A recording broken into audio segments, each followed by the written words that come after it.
പ്രിയപ്പെട്ടവരെ, ഒരു പ്രധാന കാര്യം സൂരജ് പാലക്കാരാണ്. കഴിഞ്ഞ കുറച്ച് ദിവസങ്ങളായി ഉറങ്ങാൻ കഴിഞ്ഞിട്ടില്ല കേട്ടോ. എൻ്റെ ഫോണിലേക്ക് വന്ന ചില കോളുകൾ, ചില അമ്മമാരുടെ കരച്ചിലുകൾ എൻ്റെ കാതുകളിൽ ഇപ്പോഴും മുഴങ്ങി കേൾക്കുന്നുണ്ട്. അത് നിങ്ങളോടൊന്ന് പറയാൻ വേണ്ടി വന്നതാണ്. കഴിഞ്ഞ ദിവസം എന്നെ വിളിച്ച ഒരു പ്രായമുള്ള അച്ഛൻ കരഞ്ഞുകൊണ്ട് പറഞ്ഞത് എന്താണെന്ന് അറിയാമോ? പാലക്കാട് എൻ്റെ മകളെ നഴ്സിംഗ് പഠിപ്പിക്കാൻ ബാംഗ്ലൂരിലേക്ക് അയക്കാൻ വേണ്ടി ഞാൻ എൻ്റെ ആകെയുള്ള 2.5 സെന്റ് ഭൂമിയും പണയം വെച്ചു. ഏജന്റ് പറഞ്ഞ് നാറി പറഞ്ഞ അത്രയും തുക പലിശയ്ക്കടുത്താണ് അവൻ്റെ കൈ കൊടുത്തത്. പക്ഷേ ഇപ്പോൾ മകൾ അവിടെ ചെന്ന് നോക്കുമ്പോൾ ആ കോളേജിന് ഒരു ലാബോ ആശുപത്രിയോ ഇല്ലെന്ന് മാത്രമല്ല, അവർക്ക് അവിടെ അഡ്മിഷൻ പോലും കിട്ടിയിട്ടില്ല. ഏജന്റ് ഫോൺ ഓഫാക്കി മുങ്ങി. ഇനി ഞാൻ എങ്ങോട്ട് പോകും? എൻ്റെ മകളുടെ ജീവിതം തീർന്നില്ലേ? ഞങ്ങൾ ഇനി ആത്മഹത്യ ചെയ്യേണ്ടി വരില്ലേ?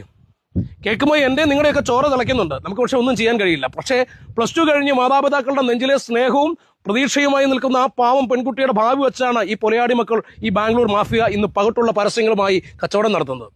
ഗൾഫിലെ ചുട്ടുപൊള്ളുന്ന വെയിലിൽ ചോര നീരാക്കി പണിയെടുക്കുന്ന ഒരു പ്രവാസി മലയാളി അച്ഛൻ്റെ വിയർപ്പിൻ്റെ വിലയുണ്ട് ആ പണത്തിന്.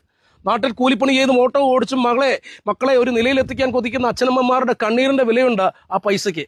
ആ കാശാണ് ഈ നാറികളെ, ഈ കൊള്ളസംഘം കൺകെട്ട് വിദ്യകളിലൂടെ തൂത്തുവാരി കൊണ്ടുപോകുന്ന. പ്രിയപ്പെട്ടവരെ, SSLC റിസൾട്ട് വന്ന് +2 റിസൾട്ട് വന്നു കഴിഞ്ഞാൽ നമ്മുടെ നാട്ടിലെ വീടുകളിലേക്ക് ഈ ഫോൺ കോളുകളുടെ പ്രവാഹമാണ്. എവിടുന്നാണ് പ്രിയപ്പെട്ടവരെ ഇവർക്ക് നമ്മുടെ കുട്ടികളുടെ നമ്പറുകൾ കിട്ടുന്നത്? പാവങ്ങളുടെ നിസ്സഹായാവസ്ഥയെയും മക്കളുടെ സ്നേഹത്തെയും ചൂഷണം ചെയ്യാൻ ഇറങ്ങിത്തിരിച്ച ഈ വൻകിട നഴ്സിംഗ് അഡ്മിഷൻ ലോബിയാണ് ഇതിന് പിന്നിൽ. പത്രങ്ങളിലും സോഷ്യൽ മീഡിയയിലും ലക്ഷങ്ങൾ വിലയുള്ള പരസ്യങ്ങൾ നിങ്ങൾ കണ്ടിട്ടുണ്ടായിരിക്കാം.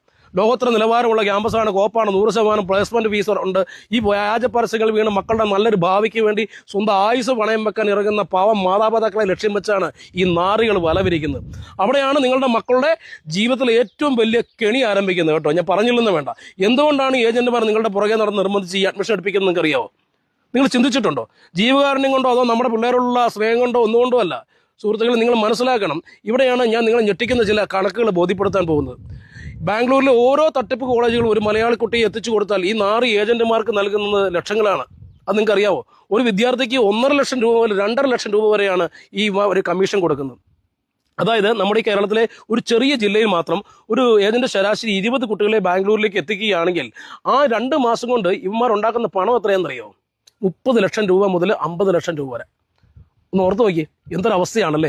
ഈ കമ്മീഷൻ തുകയിൽ മാത്രം ലക്ഷ്യം വെച്ചാണ് ഇവർ നാട്ടിലിറങ്ങി ഈ പാവങ്ങളോട് ഈ കൊണ കാണിക്കുന്നത്.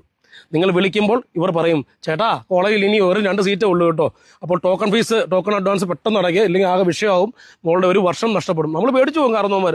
യഥാർത്ഥത്തിൽ ഇന്ത്യൻ നഴ്സിംഗ് കൗൺസിൽ ഒരു കോളേജിന് നൽകുന്ന ഒഫീഷ്യൽ സീറ്റ് പരിധി 40 60 ആയിരിക്കും. പക്ഷെ ഇവർ നടത്തുന്ന വൃത്തികേട് എന്തെന്ന് വെച്ചാൽ ഒരു മാനദണ്ഡവും ഇല്ലാതെ 100 മുതൽ 120 വരെ കുട്ടികളിൽ നിന്ന് അഡ്മിഷൻ ഫീസും വാങ്ങി സീറ്റ് ഉറപ്പിച്ചു എന്ന് പറഞ്ഞ്